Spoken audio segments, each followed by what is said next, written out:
አይግረምሽ። ዋናው አሻግሮ ማየት መቻል ብቻ ነው። ደግሞ መውደቅ ሳይሆን ወድቆ መቅረት ነው ከባዱ። ጨርሻለሁ። አስገባው ተረኛውን።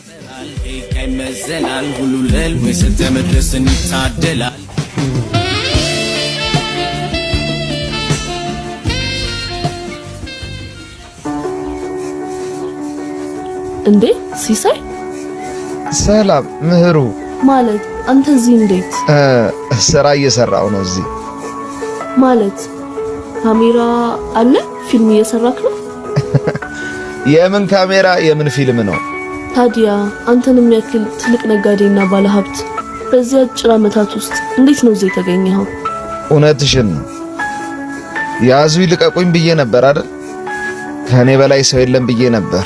አየሽ፣ የጊዜ እንጂ የሰው ጀግና የለም። አልገባኝም። ቆይ ምንድን ነው የተፈጠረው? መንግስት ነው የወረሰብህ ወይስ አደጋ ነው? ኧረ በፍጹም። አየሽ፣ አመጣጡ ልክ ያለውን ሀብት ሲሄድ ብቻውን አይሄድም። ደግሞ አያያዙን ካለማወቅ በላይ ትልቅ አደጋ የለም። በጣም ነው የሚገርመው። አይግረምሽ። ዋናው አሻግሮ ማየት መቻል ብቻ ነው። ደግሞ መውደቅ ሳይሆን ወድቆ መቅረት ነው ከባዱ። ቁልፍሽን ስጪኝ፣ ቆንጆ አረጌ ልጠብልሽ።